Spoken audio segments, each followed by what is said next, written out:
자, 오늘 본문 말씀을 통해서 우리가 함께 은혜를 나누기 원합니다. 13장까지의 말씀을 우리가 살펴봤고, 자, 14, 15장에서 바울이 이야기하는 게 뭐냐면 14장에서 교회 안에 질서 있게 행하라. 그리고 부활에 대해서 이야기를 하고 있어요. 예수 그리스도의 부활에 대해서. 그래서 우리가 부활이 없다면 우리가 거짓말하는 자로 드러나게 될 것이다. 우리의 믿음이 헛것이다. 여러분 신앙생활 하면서 이 부활의 소망 여러분이 꼭 가지시기를 축원합니다. 부활의 소망 없이는 우리가 예수를 믿는다는 것 그 자체가 거짓이 되는 것입니다.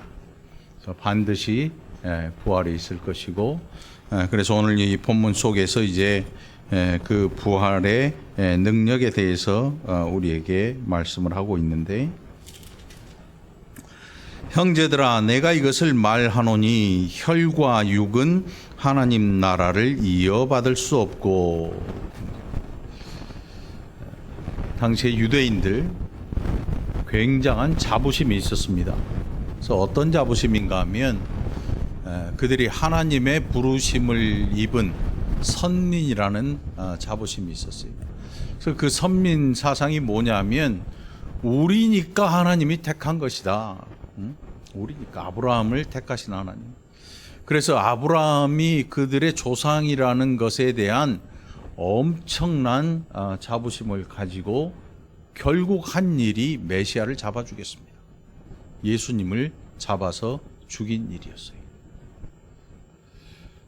많은 사람이 옳다고 하고 많은 사람이 그렇게 해라라고 말할 때 우리에게 드는 생각이 뭐냐면 이것이 옳은 것이구나 이렇게 생각이 됩니다. 옳으니까 많은 사람이 이렇게 주장을 하겠지.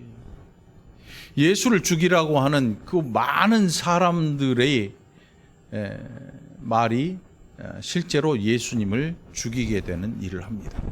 물론 정치적인 목적을 가진 사람들의 일도 있었지요.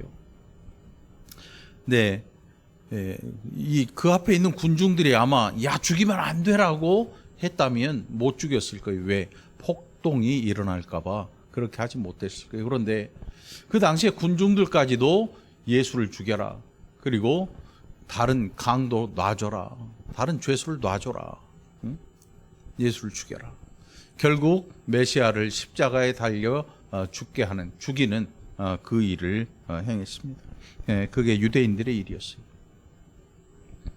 멋진 혈통이 있습니다. 얼마나 멋집니까? 아브라함이 우리의 조상이에요. 하나님께서 아브라함을 직접 부르시고 아브라함을 통해서 언약을 주시고 그 언약이 유대인에게까지 흘러내려왔습니다. 많은 유대인들이 그렇게 생각하니까 그들은 모든 것을 옳다고 생각을 했습니다. 율법이 주어지고 그 율법을 해석하고 그 리더들이 그 율법에 대해서 재해석을 해서 그들의 삶이 편한 쪽으로 율법을 내놔요. 장로들의 유전이지요. 그게 그들의 삶을 편하게 해주니까 이것도 참 좋은 것이구나. 그래서 아무런 반감을 갖지 않습니다. 그리고 나서 그들이 하는 일이 뭐냐면 우리는 유대인이야. 예수라는 그 이상한 사람이 어떻게 우리보다 높은 메시아가 될 수 있어? 정치적으로, 사회적으로 인정받고 높은 자리에 앉았던 사람들이 바라보니까 예수라는 사람을 인정하는 순간 그들은 다 내려와서 그 앞에 엎드려야 돼요. 싫은 거죠. 너무 싫은 거죠. 아니, 궁궐에서 나온 사람이면 또 몰라. 왕족이면 또 몰라. 그 당시에 엄청난 권력을 가진 왕이라면 몰라. 정말 보잘것없는 오죽하면 나사렛에서 무슨 선한 것이 나올 수 있겠냐. 그 출신인 예수를 인정하고 싶지 않았던 거예요. 그런데 예수님에게 보여지는 모든 일들은 다 그가 메시아임을 지목하고 가르쳐주고 다 알게 해주고 있는 거죠. 그런데 유대인들은 그걸 보면서도 눈을 감아버립니다. 인정하기 싫은 거예요. 결국 예수를 잡아 죽였습니다. 옳다고 생각한 일을 행한 거예요. 혈과 육은 하나님 나라를 이어받을 수 없고, 결국 유대인들은 하나님 나라를 가지고 온 예수 그리스도를 십자가에 달려 죽게 만든 장본인들이 됐습니다. 혈과 육은 하나님 나라를 이어받을 수 없었던 거지요. 아브라함의 후손이라고 그렇게 자부심을 갖고 자랑하고 떵떵대고 우리는 하나님의 법이 있고 하나님의 성전이 있다고 자랑하던 그 민족들이 결국 하나님 나라를 유업으로 받을 수 없는 혈과 육의 존재들이 되어 있었던 거예요. 또한 썩는 것은 썩지 아니하는 것을 유업으로 받지 못한다. 그들이 가진 모든 생각들은 썩는 생각들이었습니다. 예수님이 이 땅에 오셔서 아무리 하나님 나라를 이야기하고 하나님 나라의 부요함을 이야기해도 그들은 땅의 부요함으로 이해하고 절대로 그것을 하늘나라, 하나님 나라와 연결 안 시키고 그들이 사는 그 땅에 대해서만 이야기하고자 했던 거예요. 로마를 몰아내고 그들이 독립하고 그렇게 해서 그들이 가진 이 기득권을 더 차지할 수 있고 유대인으로서의 이 좋은 점을 더 부각시키고 그들이 가진 자부심을 인정받고 하는 이것들에 대해서 그들은 더 관심을 가졌던 것이요. 여러분, 우리가 신앙생활을 하면서 잘 생각해 볼 필요가 바로 여기에 있습니다. 장로님들, 권사님들, 안수 입사님들, 집사님들, 성도님들, 목사인 저 모두가 마찬가지예요. 혈통으로나 육신으로나 부족함이 없고 신앙도 부족함이 없을 것 같아요. 야, 나 정도면 믿음 있는 거 아닌가? 11조도 하고 성교 건축 감사 다 하고 더 많은 기부도 하고 더 많은 구제도 하고 이런 것들을 다 하니까 내가 얼마나 대단해. 자기 스스로 자기에게 점수를 주지요. 유대인들처럼.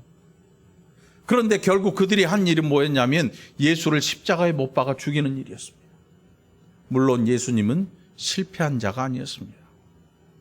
그들이 그들의 욕심을 채우고 그들의 욕구를 채우고자 예수를 잡아 죽였는데 결국 그 일은 하나님 아버지의 은혜 언약을 이루는 일이 되고 말았던 거예요.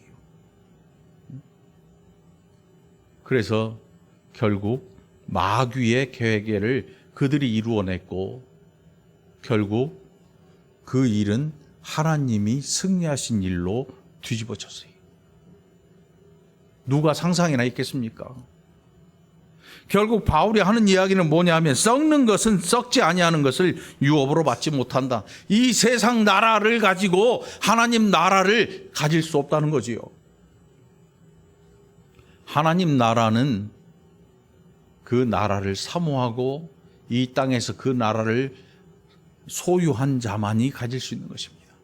그런데 그 하나님 나라를 어떻게 소유할 수 있냐면 예수를 믿는 것이 하나님 나라를 소유하는 것입니다. 그리고 세속적이 되지 않는 것이죠. 세속적 신앙의 특징이 뭐냐 하면 자꾸 하나님 나라를 이야기할 때 땅의 나라로 이해하는 것입니다. 강도가 침탈하지 못하는 저 하나님 나라에 우리의 모든 좋은 것들을 갖다 놓으라는 그 말씀을 이 땅의 좋은 것을 가지고 하나님 나라로 갖다 놓으라는 것으로 오해를 해요. 그것은 우리의 썩어질 것이 아니라 썩지 아니하는 믿음을 이야기한 거예요. 여러분들 좋은 믿음으로 하나님 나라에 여러분들의 것을 쌓으시길 바랍니다. 그 나라에 우리의 소망이 걸려 있다는 얘기예요. 천주교에 가면, 로마 교회 가면 그 사람들은 공덕을 쌓아요. 절이랑 똑같아. 그래서 천주교 다니다가 다니기 싫으면 절로 가요. 그걸 이제 전문 용어로 저절로 간다 그러죠. 저절로 간다. 그럼 저절로 가다가 절 다니다가 실증 나면 어디로 오냐면 교회는 안 와, 절대. 비슷한 천주교 로마 교회로 또 가요. 네? 그걸 이제 오토라 그래. 왔다 갔다 하는 거지. 왜? 왔다 갔다 해도 거기는 별 불안함이 없어. 똑같으니까. 네? 결국 하나님 나라에 대한 소망, 예수를 잘 믿어야 되는데 그것이 착한 일을 많이 해가지고 이것을 그 나라에 쌓는다고 생각하는 그 종교는 결국 실패한 종교가 되고 마는 거죠. 네? 유대인들이 그렇게 했거든요. 율법을 열심히 지켜요. 그래서 이것을 가지고 하나님 앞에 가서 그들의 의로 나타내려고 작정을 했습니다. 그런데 아무 소용이 없는 일이 되고 말아요. 100개 가운데 한 개만 못 지켜도 죄인이 되는 거예요. 율법이라는 것은. 그래서 율법의 기능을 그들은 이해하지 못했던 거죠. 결국 바울이 한 일은 썩는 것은 썩지 아니하는 것을 유업으로 받지 못한다. 보라, 내가 너희에게 비밀을 말하노니 우리가 다 잠잘 것이 아니요 마지막 나팔에 순식간에 호련히 다 변화되리니. 이 장면에 대해서 우리가 상상해가지고 야, 이 뭐 그런 일이 일어나고 어떻게 하고 이걸 가지고 또 이상한 이 궤변을 늘어놓는 사람들이 있기도 해요. 응? 뭐 잠자다가 막 콧대기 대고. 그런데 이 때와 일시는 알 길이 없습니다. 어떻게 우리가 변화될지에 대해서도 이 간단한 본문만 가지고는 정확한 내용을 잘 알 길이 없어요. 우리가 얼마만큼 아름답게 변화될지. 마지막 나팔에 순식간에 호련히 다 변화된다. 어떻게 변화될지 알 길이 없습니다. 박 장로님하고 저는 키가 더 커져가지고 갈지, 저는 배가 쏙 들어가가지고 날씬하게 갈지, 아무도 알 길이 없습니다. 장로님 막 2단 옆차기로 날아다닐지 홍길동처럼 알 길이 없어요. 어떻게 변화될지 아무도 알 길이 없습니다. 그럼에도 불구하고 바울이 이야기하는 것은 뭐냐 하면 다 잠잘 것이 아니요 살아있을 때 그런 일이 나타날 수도 있다는 거예요. 그런데 바울의 때 그런 일들이 안 나타났지요. 그렇다고 해서 바울이 거짓말한 게 아닙니다. 그 일과 시는, 그 날과 때는 아무도 알지 못합니다. 아버지 외에는 알지 못하는 일이거든요. 그런데 왜 바울이 이런 이야기를 할까요? 바울에게는 이에 대한 소망이 있었기 때문이에요. 여러분, 신앙생활이라고 하는 것은 현실에서 어떤 뭔가를 얻느냐의 중요한 문제가 아니고 아직 보이지 않지만 그 나라가 실존하고 있는 그것을 믿고 그 나라를 향해 가는 거거든요. 여러분, 하나님 나라 믿으십니까? 그 나라 소망하시기 바랍니다. 그 나라 없으면 우리는 아무것도 없는 거예요. 거짓 증인으로 드러나게. 아니, 우리가 예수를 믿고 그 나라의 백성이 되었는데 예수 그 이름을 믿는 자들에게 하나님은 자녀가 되는 권세를 주셨습니다. 그리고 그 나라를 우리에게 기업으로 물려주셔요. 그러니까 그 나라가 우리의 것인데 그 나라에 대한 생각이 아무것도 없이 이 썩어져가는 나라에 대한 집착만을 가지고 신앙생활을 한다고 하는 것은 결국 거짓말인 거지요. 결국 거짓말인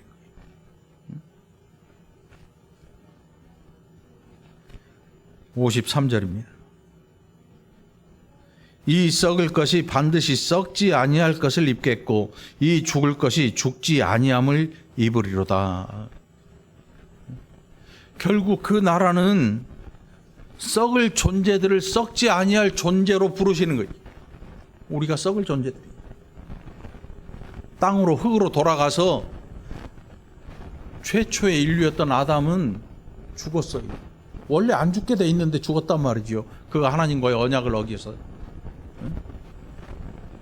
언약을 어기고 흙으로 돌아가는 존재가 되어버렸습니다. 우리도 다 마찬가지예요. 그런데 하나님께서 우리가 이 땅에서 죽어서 흙으로 돌아가서 썩기는 하지만 그러나 하나님이 부르실 그때에 우리로 완전한 부활체가 되게 하시고 썩지 아니할 몸을 입고 하나님의 부르심을 입게 하셨다는 거예요. 우리의 소망이 여기에 있는 겁니다. 우리의 소망. 그러니까 나이가 많거나 적거나 어리거나 하나님 앞에 곧 갈 만한 때가 된 그런 모든 분들의 신앙은 동일하다는 겁니다, 여러분. 동일해요. 신앙이 동일하지 않으면 그 이상한 거지요. 각기 다른 신앙의 모양을 갖고 있는 거 이상한 겁니다. 일본에 가면 인구 수만큼의 신들이 있습니다. 거기는 사람들마다 자기의 신들이 각각 있어요. 어디 가니까 그게 그런 게 있던데, 여러분. 이거 뭔지 아시죠? 사람 패는 게 아니야. 일본 여행 가면 이거 있을걸? 이런 것도 있잖아. 이것도 신이야. 일본에 가면 고양이 신. 고양이 신도 있고 원숭이 신도 있고 이 일본 인구만큼의 신들이 존재해요. 각자 자기의 나름 그 신들을 잘 해가지고 뭔가를 얻어보겠다는 심산이지요. 예수 믿는 일은 그게 안 돼요. 왜 안 되냐면 말씀이 그대로 주어졌거든요. 그 말씀을 해석하고 그 말씀을 이해하는데 100개, 1000개, 10,000개로 막 찢어서 이해하려면 그 시도는 안 돼요. 왜냐하면 진리는 하나거든요. 예수, 나는 길이요 진리요 생명이니 길도 하나입니다. 진리도 하나예요. 생명도 하나입니다. 우리는 예수 안에 있는 이 진실을 봐야 되는 거예요. 그래서 하나님 나라를 소망하고 살아가는 거죠. 그래서 이 썩을 것을 반드시 썩지 아니할 것을 입혀요. 하나님께서 죽을 것이 죽지 아니함을 입는 것처럼. 이것이 우리의 신앙인 것입니다.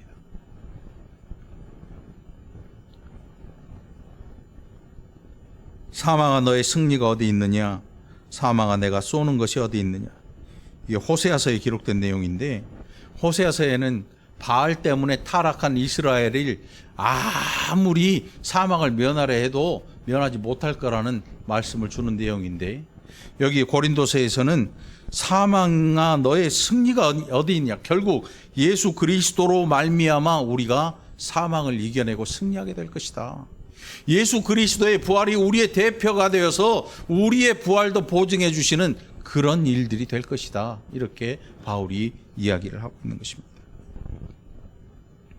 우리 주 예수 그리스도로 말미암아 우리에게 승리를 주시는 하나님께 감사한다. 여러분 감사하시기 바랍니다. 그냥 돈이나 물질 주는 거 그것 때문에 감사하는 게 아니고 그리스도로 말미암아 감사하는 것입니다. 우리를 영원한 저주에서 영원한 복을 얻게 만들어 주신 하나님의 은혜를 감사하는 것입니다. 예수 그리스도로 말미암아 이루어진 일이라는 사실입니다. 58절입니다. 그러므로 내 사랑하는 형제들아 견실하며 흔들리지 말고 항상 주의 일에 더욱 힘쓰는 자들이 되라. 이는 너희 수고가 주 안에서 헛되지 않은 줄 알미라. 여러분 수고하고 땀 흘린 일들 헛되지 않기를 여러분 기억하시기 바랍니다. 여러분들이 수고하는 모든 일들을 하나님이 기뻐 받으시는 줄 믿으시기 바랍니다. 거기에는 굳은 일도 있고 또 다른 사람이 보기에는 좀 멋져 보이는 일도 있을 것이고 하기 싫어하는 일도 있을 것이고 모두가 사모하는 일도 있을 것이고 그것에 대해서 저 고린도서 앞장에서 전서 앞장에서 하나님께서 교회에 주신 은사에 대해서 기록을 하고 있죠. 모두가 다 가르치는 자이겠느냐? 모두가 다 복음을 전하는 자이겠느냐? 이렇게 바울이 이야기하는 이유가 뭐겠어요? 각 사람에게 하나님께서 엄청나게 풍성하게 주시는 은혜들이 결국 모든 성도들로 하여금 하나님 나라를 향해 돌아서게 만드는 거예요. 하나님 나라를 향해 있게 만드는 거죠. 그게 여기 58절에 나오는 일이죠. 형제들아 견실하며 흔들리지 말고 항상 주의 일에 더욱 힘쓰는 자들이 되라. 여러분, 주의 일을 가볍게 여기지 말고 감사하게 여러분 잘 간직하기를 바랍니다. 여러분들의 받은 직분을 잘 감당할 수 있기를 바랍니다. 그것은 목사를 위한 일도 아니고 누군가 사람을 위한 일이 아니라 하나님이 기억하시는 가장 복된 일이라는 사실을 늘 기억하기를 간절히 축원합니다. 가벼이 여기지 않길 바랍니다. 이는 너희 수고가 주 안에서 헛되지 않은 줄 알미라. 여러분의 수고 결단코 헛되지 않습니다. 여러분의 헌신이 절대로 헛되지 않습니다. 사람에게 하는 수고는 언젠가는 끝나요. 기억지 못합니다. 그러나 하나님 앞에 한 수고, 하나님 앞에서 땀 흘려 수고한 거 하나님이 기억하시고 하나님이 상 주실 것입니다. 여러분, 목사의 칭찬이 아니라 하나님의 상급을 기대하고 여러분의 맡겨진 모든 직분들에 충성하고 기쁨을 가지고 헌신하는 저와 여러분이 되기를 간절히 축원합니다. 기도합시다.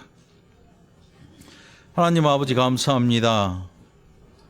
사랑하는 모든 권속들이 우리 하나님의 크신 은혜와 사랑을 알게 하시고 우리 하는 모든 일들을 통해서 마음에 큰 은혜를 받고 그 은혜로 또 하루하루 견디며 또 앞으로 나아가며 승리하는 복된 권속들이 다 되게 하여 주시옵소서. 썩어질 것을 썩지 아니하는 것으로 변화시키시는 하나님 놀라우신 능력을 의지케 인도하여 주시옵소서. 감사드리옵고 예수님 이름으로 간절히 기도하옵나이다. 아멘.